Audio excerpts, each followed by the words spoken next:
Víctor Ronquillo. Víctor, buenas tardes. Hola Julio, buenas tardes. Saludando obviamente al público, a ti, a el equipo de Julio Astillero, a Ricardo Ravelo y a Guadalupe Correa. ¿Qué tal? Gracias. Gracias, Víctor. Guadalupe, ya estaba yo aquí, que iba a decir a la una, a las dos, a las 2:30, tres cuartos, para las y ya merito esos largos conteos que a veces se avienta uno. Guadalupe, buenas tardes. Muy buenas tardes, Julio. Pues un saludo para ti y para mis grandes colegas, Víctor Ronquillo y Ricardo Ravelo. Les mando un saludo muy grande de aquí de Washington. Gracias, Guadalupe. Ricardo Ravelo, buenas tardes. ¿Qué tal, Julio? Buenas tardes. Un saludo para todo el equipo, para Víctor, para Guadalupe, para ti y, por supuesto, para el público que nos está siguiendo a partir de este momento. Gracias. Bien, ya.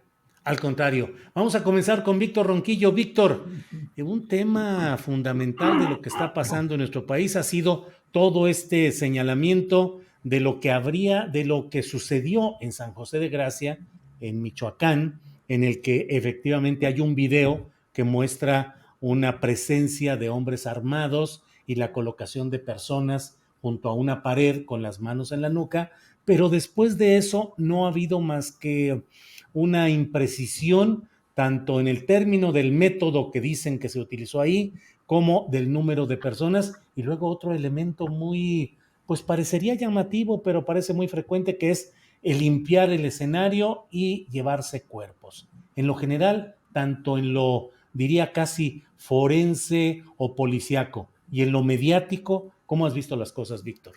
Hay otro elemento, Julio, que a mí me gustaría agregar. El Sí, hecho de la pues poca presencia policíaca, ¿no? Según sí. información, había solamente 3 policías en esos Uh-huh. momentos en San José de Gracia en funciones. Y esto nos tiene que hacer pensar en lo que ocurre con las policías en los diferentes estados de nuestro país, en las diferentes ciudades. Y también nos tiene que llevar a la pregunta de qué ocurre con la Guardia Nacional. Por una parte, me parece que se ha descuidado enormemente la intención de reformar a las policías, que es urgente, de modificar su estatus salarial, de evitar que se corrompan, en fin, de estrategias sólidas que pues hasta el momento no han sido eficaces.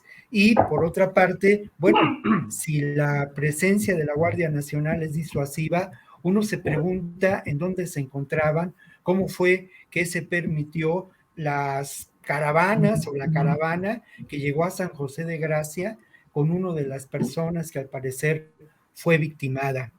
Lo otro, también en relación a los hechos, bueno, no es común que se limpien los lugares en que se cometen estas masacres, si es que este fue el caso, porque al final de cuentas lo que se procura es un evidente acto para sembrar terror. Sí. Creo que esto llama la atención. Por otra parte, esta versión de los conflictos entre diferentes integrantes del crimen organizado o de estos grupos criminales nos hace pensar en la evidencia de cómo existen diferentes territorios, municipios tomados totalmente por el crimen organizado en connivencia con las autoridades. Respecto a la respuesta por parte pues de Ricardo Mejía, el subsecretario de la propia Secretaría de Seguridad Pública, bueno, la verdad es que deja mucho que desear, y deja mucho que desear porque se actuó con urgencia, se presentaron los hechos, se quiso poner en evidencia que se tenían todos los pelos de la burra en la mano, pero surge una pregunta que es determinante. ¿Por qué no se actuó contra estos personajes? ¿Por qué no se les ha detenido? ¿Por qué no se ha roto la red de protección política criminal con la que operan? Si claramente se tiene su historia criminal, ¿por qué no han sido detenidos? O sea, Uh-huh. es de verdad, una evidencia de la tragicomedia mexicana de Sí. los tiempos que vivimos. Y el otro elemento en términos mediáticos también da mucho que pensar cómo se manejó esta información, por diferentes medios, tratando sin duda de imprimir una dosis de terror, de generar irritación social. Creo que nos encontramos como ocurre semana con semana y casi día con día, con hechos que nos llevan a una reflexión en torno a cuáles son los elementos de lo que sí innegablemente se lleva a cabo en México, ¿no? Una singular guerra en la que participan estos grupos criminales con el apoyo de políticos corruptos, en las que se confrontan por distintos territorios y en donde lamentablemente las estrategias o la estrategia de seguridad del actual gobierno no ha sido capaz de refrenar esta situación, aunque yo insisto, yo valoro mucho el discurso político, la voluntad política del propio López Obrador, y valoro mucho también el que se actúe en contra de las verdaderas causas y se busque que los grupos criminales no tengan un semillero de dolor y de tragedia en muchos jóvenes que se encuentran en estas regiones sin muchas opciones de vida, Julio. Gracias, Víctor. Guadalupe Correa, ¿qué opinas de lo sucedido en San José Gracia, tanto en términos logísticos, policíacos, forenses y también mediáticos y políticos? Guadalupe, por favor. Sí, muchas gracias, Julio. Bueno, pues creo que mi comentario va muy de la mano del comentario de Víctor Ronquillo. En primer lugar, lo que pasó en San José Gracia con frontera, es Michoacán, frontera con Jalisco, pues de alguna forma refuerza esta idea y refuerza esta realidad. La realidad de que México no es un país seguro, que el tema de la procuración de justicia, de la investigación judicial y bueno, también de la seguridad, pues son temas demasiado endebles en México. Y también me hacen pensar por la cobertura mediática, por cómo se utilizaron estos hechos por varios actores, por varios medios de comunicación, para presentar como totalmente fallida la estrategia de seguridad y de hecho el gobierno de este actual, de la Cuarta Transformación. En realidad, creo que a todos nos deja mucho que desear toda la estrategia, los resultados, el papel de la Fiscalía, de la investigación judicial en particular, y bueno, también de la Procuración de Justicia, la impunidad, la corrupción, porque para que existan estos grupos, para que puedan operar en territorio nacional como operan, y las preguntas que se planteó Víctor fueron muy pertinentes, en el sentido de por qué si se sabía que el Toro y que el Pelón estaban ahí, que son dos fracciones del denominado Cártel Jalisco Nueva Generación, este gran fantasma que lo domina todo, que está en todos lados y que perpetra todos estos casos, todos estos ataques a la sociedad en general, porque ya ni siquiera estamos hablando de enfrentamiento entre dos grupos, sino entre dos células de un grupo que parece un grupo fantasma, porque su liderazgo no es claro. Hemos hablado del Mencho, hemos hablado de lo que significa y no tenemos muy claro cómo es el liderazgo y de qué se trata este cartel de la droga, de qué. ¿Quién es el Cártel Jalisco Nueva Generación? Por el otro lado, es muy interesante que precisamente en un momento en el cual ya por 2 años se ha tenido una muy pequeña pero existente reducción en las tasas de homicidio y en los números que reflejan los crímenes violentos en el país. En este momento, cuando sucede el evento de la frontera entre Michoacán y Jalisco, y se revive todo este discurso, pues de nuevo, ¿no? De nuevo se tiene esta sensación de que México no controla sus territorios. Y realmente lo que sucedió, eso pareciera ser. Si lo que sucedió se dio como se presentó. Pero lo más interesante es que ahorita no tenemos como la movilización de las familias de estas personas de las cuales desaparecieron sus cuerpos. Me gustaría escuchar más de estas familias para entender qué fue lo que pasó. El hecho de que los cuerpos se hayan, bueno, obviamente limpiado, que eso pasa en muchas situaciones, pues también nos plantea muchas dudas. Por el otro lado, la respuesta del gobierno federal también, por un lado, cuestiona los hechos, pero por otro lado nos dejo con la insatisfacción de que no se está haciendo nada, de que se le va a dar carpetazo como se le ha dado carpetazo a muchos otros temas. Y lo que está pasando en el país no es nada sencillo de entender. Tampoco estoy diciendo que tengamos que volver a la época pasada, porque pareciera ser que tenemos solamente dos avenidas, ¿no? Cambiarlo y esto es fallido, entonces vamos a seguir fallando, o volver a lo anterior. Pareciera que no hay una forma de hacer esto de otra manera y de una forma eficiente. Y por aquí estoy hablando de la cobertura. Este tipo de eventos le dan muchísimo fuego a la oposición y también, por el otro lado, a aquellos actores fuera de México que quieren plantear la necesidad de llamar a los carteles mexicanos organizaciones terroristas internacionales, que de alguna forma esas organizaciones siembran en terror. ¿Pero de dónde vienen? ¿Quiénes son? ¿Por qué se dio en una funeraria? ¿Por qué lo hicieron? ¿Para qué? Para que se viera, para que se cubriera, para que la oposición presentara a México como un estado fallido. Hay que contestarnos muchas preguntas y el gobierno desafortunadamente no ha podido contestarnos, no ha podido dar una respuesta adecuada. Con eso me quedo y me quedo con más dudas que certezas, ¿no? Porque tampoco sé hacia dónde se tiene que ir. Si por un lado se cambia la estrategia, pero bueno, obviamente no se cambia de forma efectiva, pero volver a lo anterior, volver a militarizar, va a seguir sucediendo lo que siempre ha sucedido y este círculo de violencia que nunca termina y que finalmente beneficia a los mismos, a las compañías productoras de armas, a las compañías energéticas y bueno, a aquellos que quieren hacer de este país un continuo baño de sangre para seguirse beneficiando. Gracias, Guadalupe Correa Cabrera. Muchas gracias.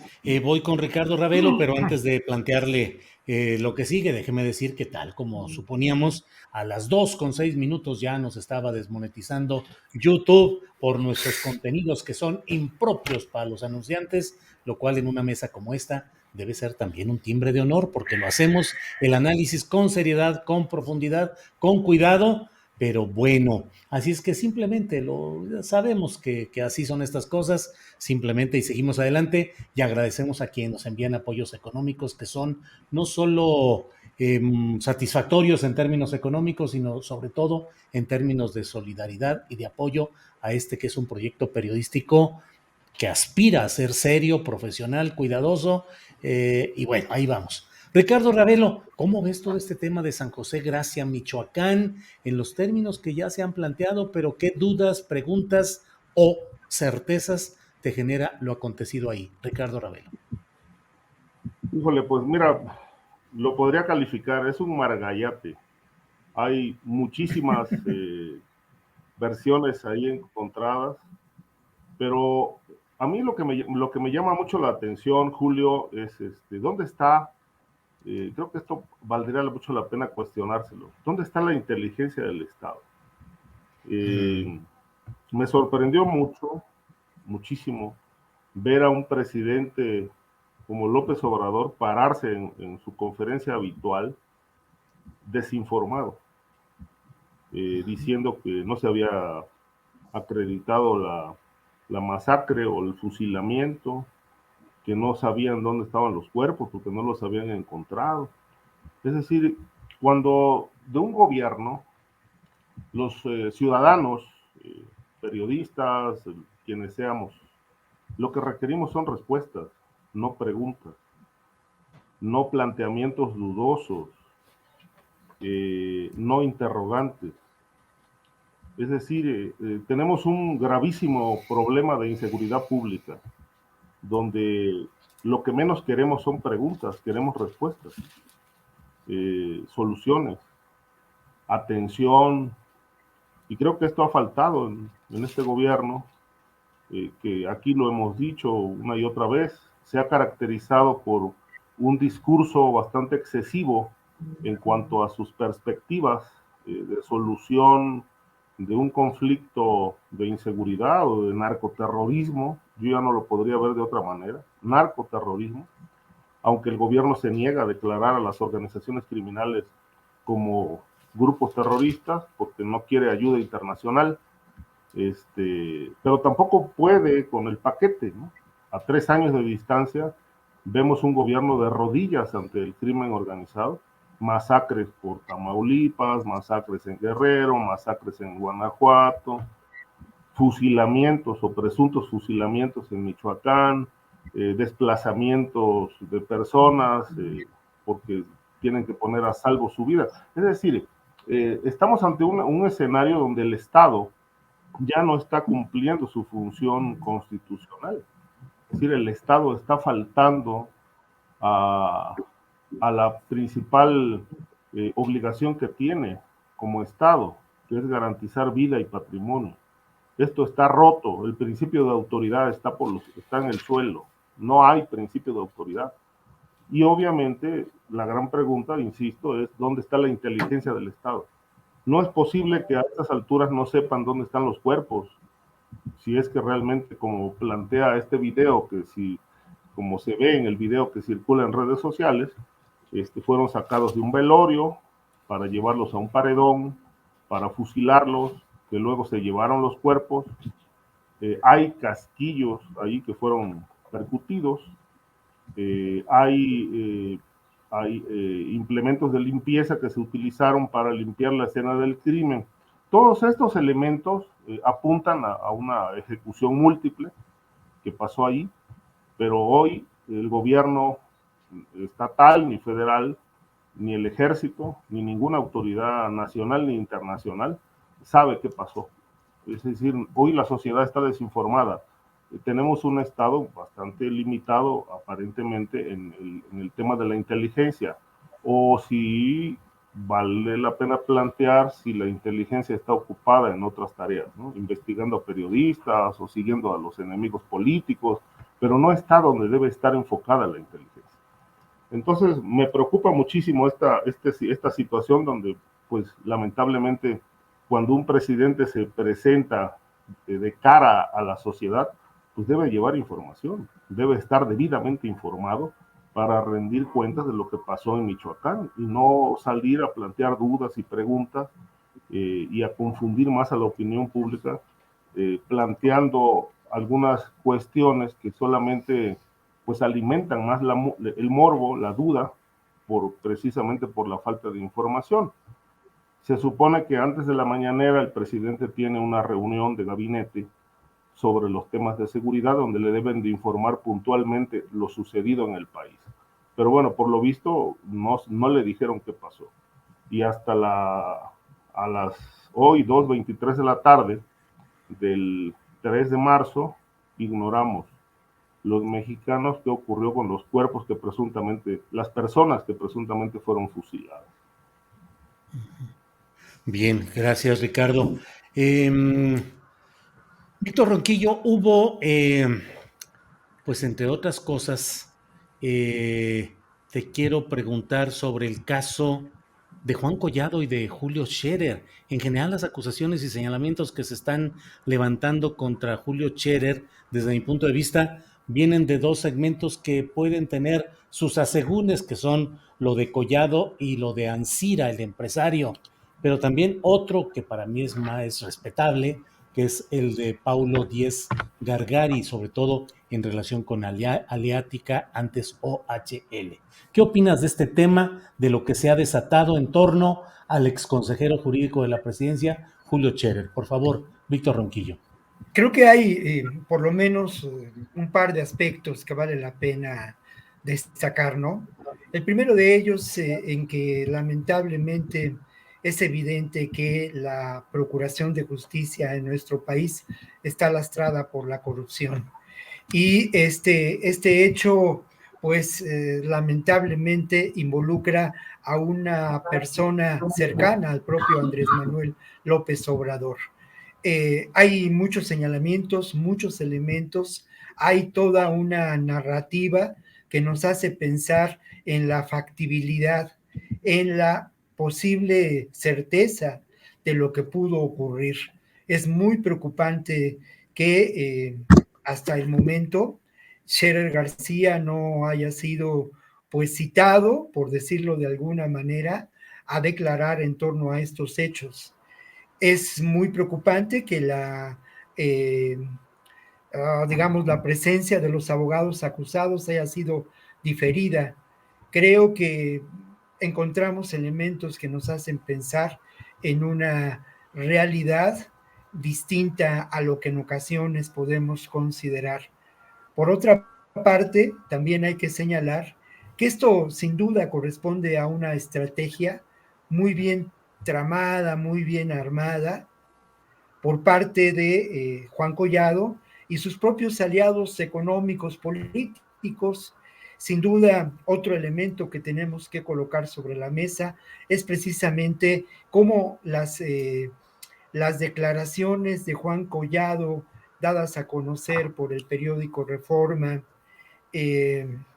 corresponden, sin lugar a dudas, a esta intención de convertirse en testigo protegido, ¿no? Y para ello, lo que ha presentado es ni más ni menos que un esquema que se ajusta propiamente a versiones de la realidad que ya conocíamos en torno a la actuación de la mafia del poder en varios hechos, ¿no? Uno de ellos, sin duda, el asunto de los videos, donde está clara la intervención de personajes como Diego Fernández de Ceballos, como Federico Dorin, como el propio Broso, y como altos ejecutivos de Televisa, que además de participar en estos hechos, participaron, según las declaraciones del propio Juan Collado, en inclinar la balanza electoral cuando la elección de Felipe Calderón y cuando la propia elección de Peña Nieto. Entonces, esta estrategia es por demás, ¿cómo llamarla? Pues es una estrategia de abogados, ¿no? Si tú aceptas que estos hechos son parte de la realidad y me concedes la posición de testigo protegido y yo puedo señalar estos elementos que nos confirman la actuación de la mafia del poder, entonces tienes que aceptar también la actuación de Julio Scherer, a quien tú señalaste públicamente como hermano, en relación a un caso que presenta muchos elementos de corrupción. Es francamente, pues desde mi punto de vista, iba a utilizar una palabra difícil, ¿no? Una palabra como aterrador, pero no. Creo que es parte de la realidad histórica que nos ha tocado vivir, es parte de la realidad histórica que tenemos, sobre la que tenemos que reflexionar, y lo que nos corresponde, pues es la exigencia, al final de cuentas, de elementos probatorios que de alguna manera deslinden la posible responsabilidad de Julio Scherer en torno a este caso, Julio. Sí, gracias, Víctor. Guadalupe Correa, yo no sé, pero a mí me suena así muy impactante el pensar que el consejero jurídico de la Presidencia de la República esté actuando conforme a intereses personales, de grupo, de bufete jurídico y con ánimos de lucro personal o grupal, y que le lleve esos papeles al propio presidente de la República para que los firme. ¿Qué piensas sobre este tema que, claro, está en el litigio, no es una verdad ni hay una sentencia, pero hay ya acusaciones formales ante la propia Fiscalía General de la República? ¿Qué piensas, Guadalupe? Mira, Julio, este es un tema que yo quiero ser muy clara, que todo lo que pueda decir al respecto es mera especulación. Tampoco lo he estudiado a fondo, obviamente porque se ha dado a conocer en estos días, pues estamos enterados. Realmente mis comentarios pueden ser mera especulación. Se sabe que entre abogados siempre hay acuerdos. Los abogados, alguien me dijo en un momento muy interesante, hablando de los abogados, está en Estados Unidos, cómo funciona el sistema judicial en Estados Unidos y también en México y en todas partes del mundo. Los abogados acuerdan, hacen negociaciones. Los abogados no logran que se haga justicia. En realidad, desafortunadamente, esta es la forma en la que funcionan nuestros aparatos, nuestros sistemas judiciales. El sistema judicial está, de alguna forma, pues no como espejo, pero sí de alguna manera inspirado en el sistema judicial estadounidense, una parte del sistema, no todo, obviamente. Y bueno, más ahorita con los juicios orales. Pero bueno, independientemente de esto, el papel de los abogados es clave y entre abogados negocian. Por esto mismo, en este sentido, sabemos quién es el señor Collado, sabemos a quién ha defendido, sabemos con quién se ha relacionado y como muy bien dice Víctor, este señor pues, ha representado intereses de personas que tienen mucho interés también en derrumbar la imagen presidencial y las aspiraciones del gobierno de la Cuarta Transformación, hoy y en un futuro. Esto es clave. Sin embargo, también sabemos que donde el río suena, muchas veces es que agua lleva. Y cuando estamos hablando de abogados y cuando estamos hablando de temas tan delicados, donde ya hay acusaciones formales, obviamente mediáticas, y sabemos cómo se empieza a filtrar, sabemos que es un grupo político que quiere dañar la imagen del presidente, pero ¿se tienen o no se tienen fundamentos? Nosotros sabemos que el señor Scherer ya no está como consejero jurídico de la presidencia. ¿Por qué? No sabemos.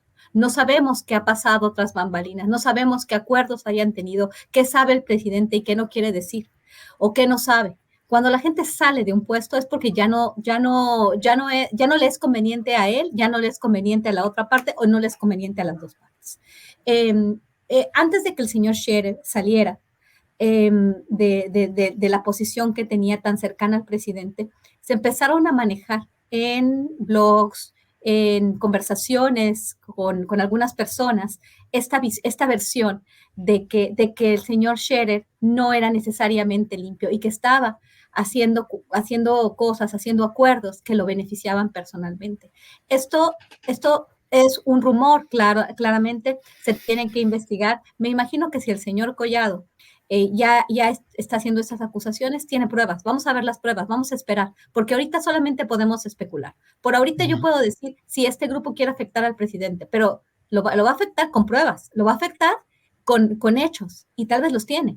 ¿Por qué salió el señor Scherer de la Consejería Jurídica de Presidencia de la República? Simplemente tengo preguntas, no tengo respuestas, no conozco el caso, no me he metido a investigarlo. Lo que puedo decir es lo que he leído en la prensa y lo que todos sabemos, y es lo único que puedo pensar. Gracias, Guadalupe Correa Cabrera. Ricardo Ravelo, ¿qué opinas del caso del exconsejero jurídico de la Presidencia de la República, Julio Scherer Ibarra? Bueno, es un tema muy polémico, Julio. Te puedo decir, digo, porque como decía don Julio Scherer, su padre, en su libro La terca memoria, yo no puedo impedir recordar, no es la primera vez que Scherer se ve envuelto en temas de este tipo. Ya en el pasado, en el sexenio de Vicente Fox, fue acusado de falsear pedimentos de exportación cuando era director comercial del grupo azucarero Escorpión. Y en aquel momento la Secretaría de Hacienda llevó a cabo una investigación, hicieron una auditoría muy amplia, y él apareció en aquel informe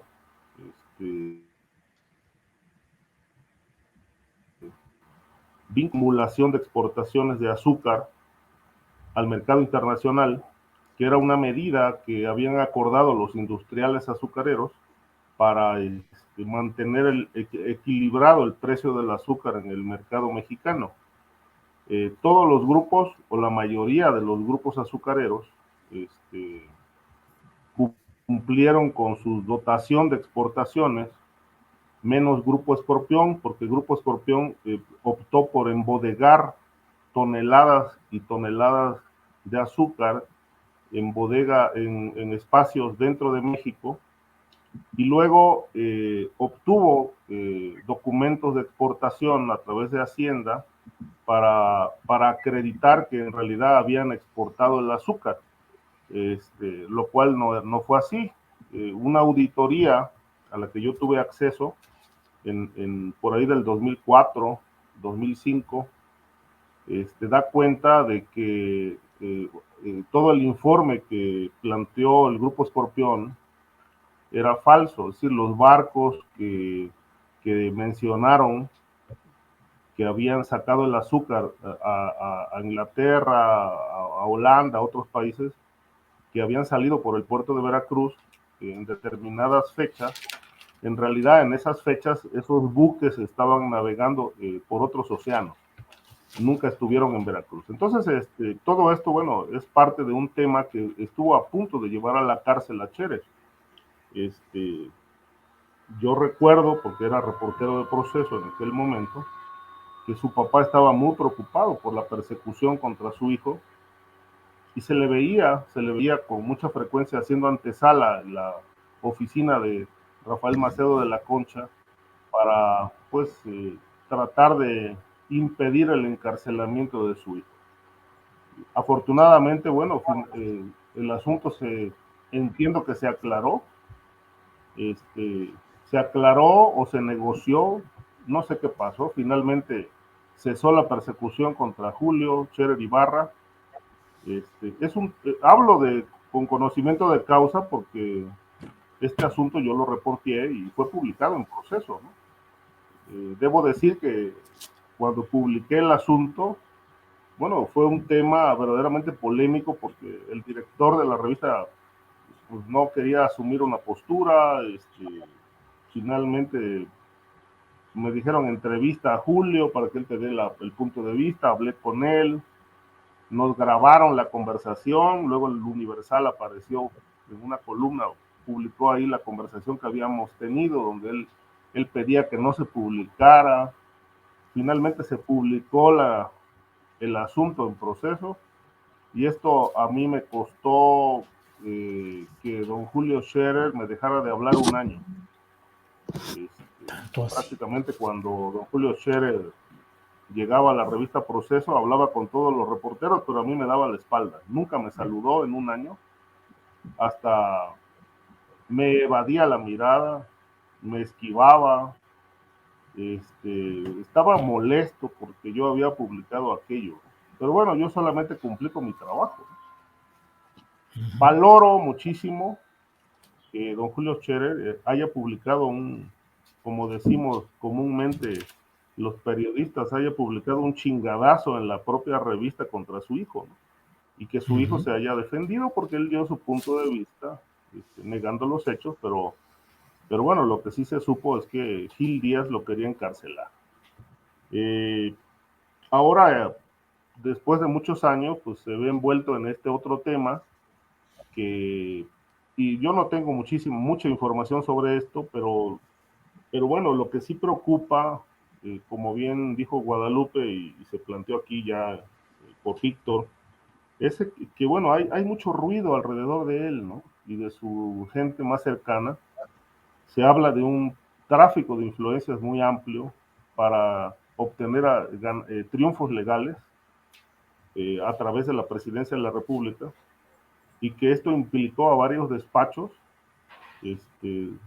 para ganar temas, ganar asuntos multimillonarios. O sea, nada más lo que dice Juan Collado, que le pidieron 2,000 millones de pesos, pues bueno, para empezar a ver su asunto y que ya no hubiera más acusaciones y entregar la Caja Libertad a Banco Afirme. Pues me parece que, bueno, estamos hablando de unas cantidades verdaderamente fuera de cualquier lógica, ¿no? Y que esto se haya operado desde la Consejería Jurídica, pues bueno, ¿de qué tamaño, no? Son los negocios que presuntamente se habrían hecho. Yo creo que hay mucha especulación al respecto. Lo que sí es que, bueno, hay una acusación, hay una carpeta de investigación donde precisamente Scherer no aparece directamente implicado, pero bueno, su gente cercana sí. Y él señalado públicamente de ser el artífice de una estrategia de corrupción desde la presidencia. Me parece muy grave si esto se llega a acreditar, porque, bueno, nuevamente el discurso de que ya no hay corrupción, pues queda en entredicho, y bueno, se tendrán que aclarar cosas y acreditar realmente qué hay de fondo, qué hay ahí, si fue un negocio de Scherer y socios, o realmente se trata de vendetas y venganzas, como se ha dicho, de Gers Manero contra Scherer. Creo que esto pues todavía va a tener muchísima cuerda. Es un tema que por hoy está lleno de especulaciones, alguno que otro dato, pero bueno, yo creo que hay que esperar a que esto aterrice en un juzgado y haya una resolución para poder partir de cosas firmes, ¿no? Sí. Digamos, ya con base jurídica y no entrar en el terreno de la especulación, porque el terreno de la especulación pues nos lleva a más especulación. Gracias, Ricardo Ravelo. Tenemos todavía varios temas pendientes, son las 2 de la tarde con 40 minutos, así es que voy a ir planteando para desahogarlos. Si quieren hablar sobre el tema anterior, con todo gusto, pero voy a ir planteando algunos. Víctor Ronquillo, ¿qué opinas sobre este tema de la muerte de Pedro Carrizales Becerra, conocido como el Mijis, activista social, expandillero, que hizo una carrera política, fue diputado local por Morena en San Luis Potosí y con mucha presencia mediática y mucho activismo? ¿Qué opinas sobre lo que han dicho las fiscalías de 4 estados con su versión, la versión oficial, de las causas del fallecimiento del Mijis Víctor? Mira, yo creo que lamentablemente lo acabas de mencionar.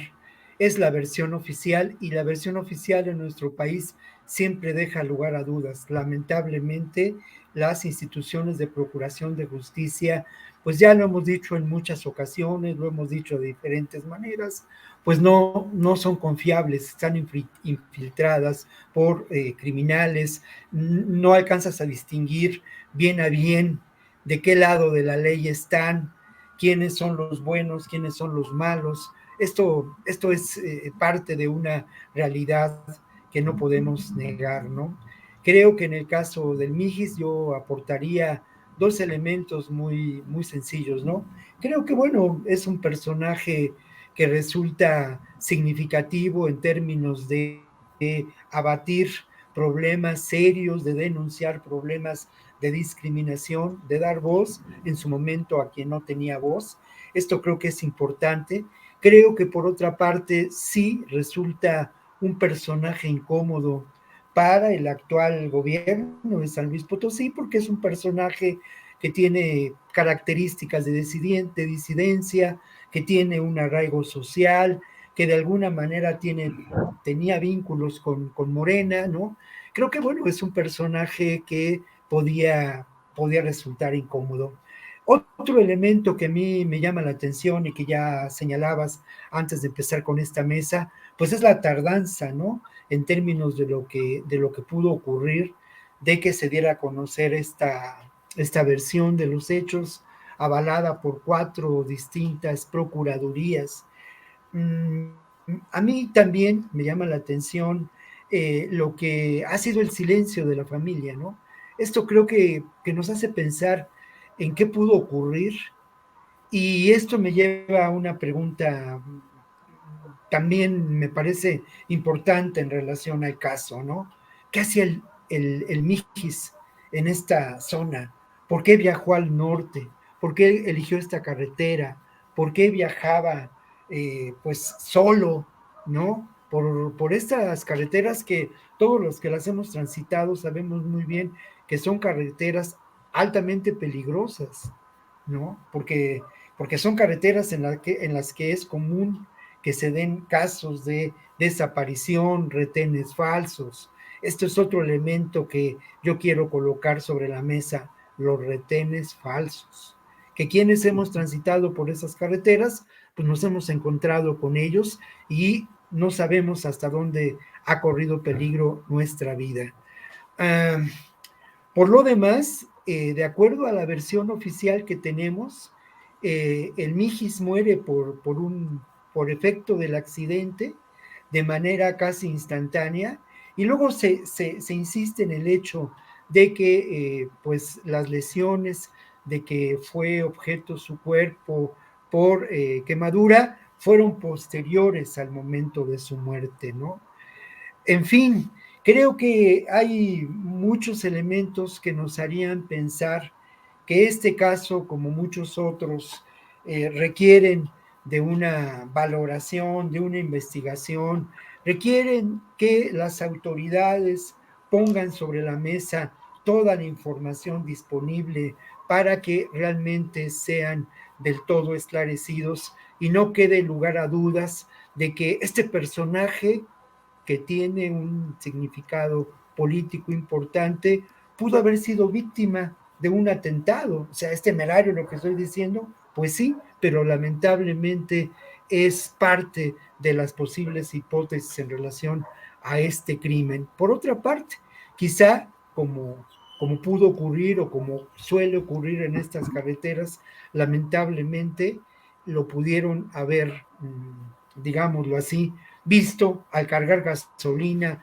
en alguna gasolinería y considerar que era un personaje que podría ser pues víctima de un retén clandestino, de ser robado, de ser asaltado, de ser desaparecido, y quizá las cosas tomaron otro cauce. Esto pues sí entra dentro del terreno de la especulación, pero bueno, la especulación también forma parte del quehacer periodístico y de la investigación que uno tiene que realizar, tiene que lanzar hipótesis. Pero yo insisto mucho, creo que tenemos que exigir, no solamente en este caso, sino en muchos otros, como el de San José de Gracia, la información pertinente para que no quede lugar a dudas de lo que pudo ocurrir. Bien, gracias, Víctor Ronquillo. Guadalupe, sobre este tema, lo que quieras decir sobre el caso Claro, del Mijis, pero claro. voy adelantando, pidiéndote que también, si puedes darnos tu opinión sobre el discurso de Joe Biden del Estado de la Unión y México en lo referente a las armas, el entendimiento bicentenario y la seguridad en México, antes de que se nos agote el tiempo, Guadalupe. Claro que sí, ay, son tantas cosas y lo del Mijis Sí, es un tema muy importante. Lo bueno es que tuviste a Carlos Manuel Juárez aquí para que se apellida Juárez, ¿verdad? sí, así es. Carlos Sí. Manuel Juárez de Elefante Blanco, porque él ha investigado este tema bastante bien. Yo en la mañana me desperté leyendo su reporte sobre este caso y ahí sí dice qué estaba haciendo en el norte del país, lo cual a Sí. mí no me queda todavía muy claro porque dice, desapareció la ruta migrante, iba con su familia quedó en Saltillo y él siguió, porque ellos estaban de alguna forma haciendo marcaciones. No Sí. entiendo para qué, no entiendo muy bien el tema. El proyecto no lo entiendo, no sé si Carlos Manuel te explicó, desafortunadamente no tuve la oportunidad de estar en esta discusión. A mí este tema, este caso, me parece clave que entendamos qué pasó. Pareciera ser que nada, que muchos elementos están ahí en la mesa y nada hace sentido. La cuestión del accidente definitivamente a mí no me satisface de ninguna forma. Esta persona, el día 2, hace un mes, el día 2, habla con su familia, dice que le tuvieron los gafes, o sea, la policía estatal especial del estado de Coahuila, porque él desaparece, de acuerdo a la versión oficial, entre las carreteras de Nuevo Laredo y de Piedras Negras. Esto es muy complicado porque se había dicho que se había visto en Nuevo Laredo, no se le dijo a la familia, el papel de la Fiscalía del Estado de Tamaulipas no se le puede creer nada. Irving Barrios Mójica lo dirige. Tengo muchísimos reportes de muchos casos, como el caso de Jorge Fernández González y el caso de Pilar Garrido, que tienen en la cárcel a una persona con un expediente de lo más desaseado, el caso más desagradable que el que tengo conocimiento, llevado por esa fiscalía. En este momento también es muy importante porque el gobernador de Tamaulipas, aunque esto tiene que ver con fiscalías, porque se denuncia en San Luis Potosí, entonces tiene que ver San Luis Potosí, Tamaulipas, Nuevo León y Coahuila.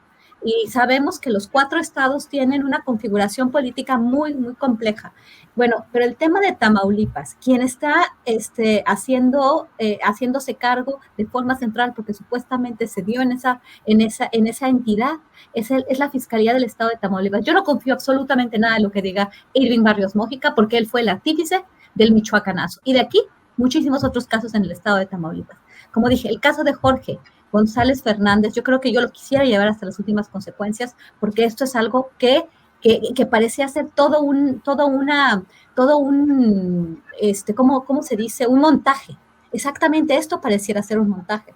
¿Por qué? Porque la persona supuestamente le habla a su familia, no se encuentra en un tiempo muy grande, se filtra a la prensa que él tuvo el accidente, pero días después se le comunica a la familia, supuestamente se dice que ya se le vio en Nuevo Laredo, nada hace sentido. Por el otro lado, también está otra parte muy complicada.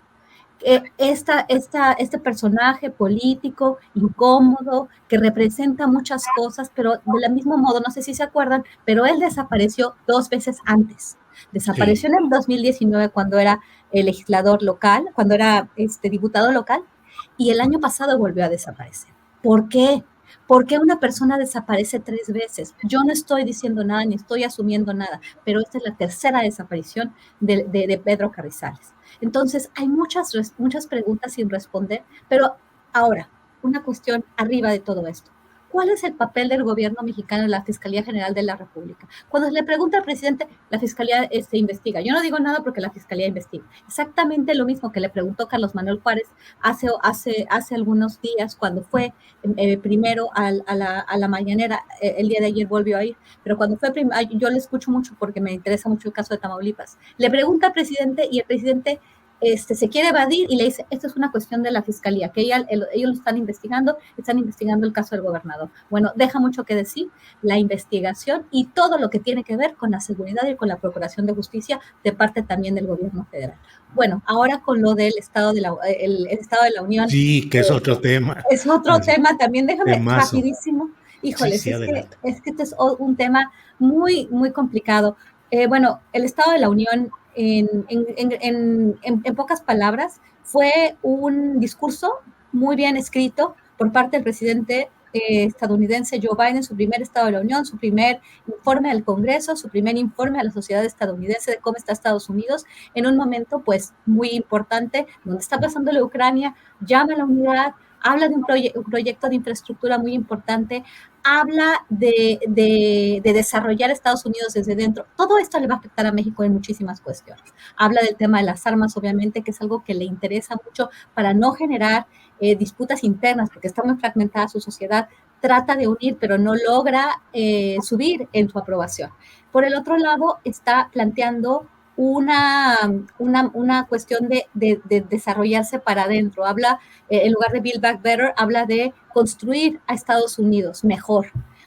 Con esta idea, ¿no? De un poco de hacer América, volver a hacer América grande, un poco de la idea de MAGA, porque Estados Unidos se equivocó de modelo de alguna forma y no generó la riqueza y todo se fue para China. Pero ¿cómo implica México? Esto con una inflación tan importante que se viene mucho más grande por el conflicto en Ucrania. Esto le va a pegar muchísimo a México. Estados Unidos se centra en su economía. Todo esto va a tener implicaciones muy importantes y muy, muy fuertes y desafortunadas para México, con un tema de seguridad tan fuerte. Van a venir muchos migrantes por todos los refugiados de la región de Eurasia y bueno, de otras partes también de Medio Oriente, porque ahorita hay conflictos, y entonces vamos a ver qué es lo que va a pasar, qué es lo que puede hacer el presidente de México, negociar, porque el presidente tiene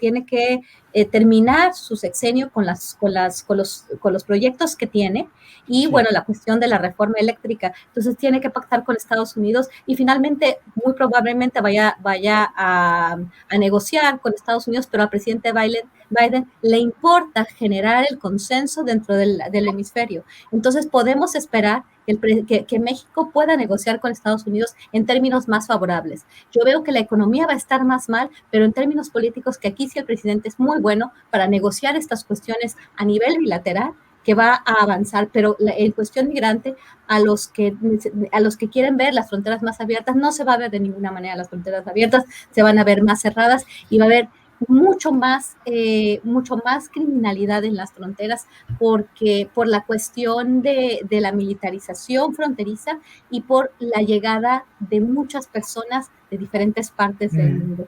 En el tema de las armas, bueno, eso no creo que pase de ninguna forma, pero bueno, ahí está rápidamente. Quería decir muchas más cosas, pero mejor ya no se va a poder. Guadalupe, el tiempo nos va ganando. Ricardo Ravelo, ¿qué opinas de lo que tú quieras en esta parte final? Digamos, ya ni me atrevo a decir postrecito porque lo identificamos con lo dulce y aquí los temas no son necesariamente dulces. El tema que desees para cerrar esta mesa, Ricardo. Sí, mira, la verdad me llamó mucho la atención el asunto del señor, el Carrizales, el Mijis. como decía Víctor, bueno, es un tema realmente envuelto en un misterio, ¿no? Se supone que hay información por ahí que da cuenta de que lo vieron por última vez en el Hotel Las Fuentes en Saltillo, luego tomó hacia Tamaulipas, bueno, Nuevo León, Tamaulipas, son 4 entidades, como decía Guadalupe, las que están implicadas en este tema de digamos, los movimientos que realizó antes de ser declarado muerto, ya sea que fue asesinado o bien que, como dice la versión oficial, murió en un accidente automovilístico. En realidad, en medio del contexto que estamos viviendo de asesinatos de activistas y periodistas, pues es bastante difícil aceptar la versión oficial. Si cayó en manos de gafes, como se dice, pues me quedo con la versión de que probablemente pudo haber sido asesinado por estas gentes, sobre todo por la labor que él venía realizando de mucho tiempo, una labor bastante incómoda para el poder, de tal manera que, pues, estando en una zona tan peligrosa, ya Guadalupe ha retratado bien digamos, esta geografía de la migración, del crimen en estas regiones de Nuevo León, Coahuila, Tamaulipas, San Luis Potosí, etcétera, pues son lugares, zonas donde se desplazaba un personaje bastante incómodo para el sistema político por la labor que llevaba a cabo, ¿no? Se habla de que estaba siguiendo aparentemente una ruta de migrantes, no se sabe bien, creo que aquí el tema es que se tiene que investigar a fondo por parte de las autoridades qué pasó con con este activista, pero bueno, con todo lo que se ha planteado y cuestionado de que las investigaciones avanzan a paso de tortuga, pues creo que va a llevar un buen tiempo conocer la verdad en este sentido, una línea de verdad que con tanta información entreverada, pues está extraviada desde mi punto de vista, ¿no? Creo que se tendrá que hacer una labor de investigación bastante aseada, profunda, pero que si cae en manos de alguna de las fiscalías o tamaulipecas o de San Luis Potosí o de Nuevo León o de Coahuila, pues lamentablemente creo que la investigación puede enturbiarse mucho e impedir que la sociedad conozca qué pasó con el Mijis, una muerte bastante lamentable, porque realmente era un activista muy entregado a su labor. Sí, Ricardo, gracias. Nos envía un recado el doctor Héctor Frisby, nos dice, en el caso del Mijis, se determina por medicina forense que una persona murió antes de un incendio por las huellas de quemadura en el aparato respiratorio. Eso nos dice, y bueno, pues es parte de todo lo que tenemos que analizar y ver en este tema. Víctor Ronquillo, para cerrar esta mesa, por favor, con el tema que desees abordar. Bueno, yo iría al discurso de Biden y pondría sobre la mesa algunas preguntas en relación a este discurso, ¿no? Él habló de la reforma migratoria, la pregunta es, ¿hasta dónde llegará la reforma migratoria? Creo que es muy importante que podamos aprovechar la circunstancia y la ocasión para hacerla llegar lo más lejos posible, ¿no? Otro elemento que yo destaco brevemente sobre el asunto del discurso de Biden es esta vuelta a colocarse como Estados Unidos el que nos libra de la injusticia, ¿no? Habló de la democracia versus la autocracia en esta versión que podemos considerar beneficia al interés hegemónico de Estados Unidos. Hablando de beneficiarios, precisamente Biden es el primer beneficiario o uno de los primeros beneficiarios de esta guerra. Los otros beneficiarios, sin duda, tienen que ver con la industria del armamento. Hoy en la mañana se publica una nota del colega Braulio Carvajal, una nota muy interesante, con muy buena información sobre cómo a lo largo de una semana el mercado del armamento o lo que han tenido de beneficios los fabricantes de armas, prioritariamente estadounidenses, es de más de 81 $1,000 millones en solo una semana de guerra.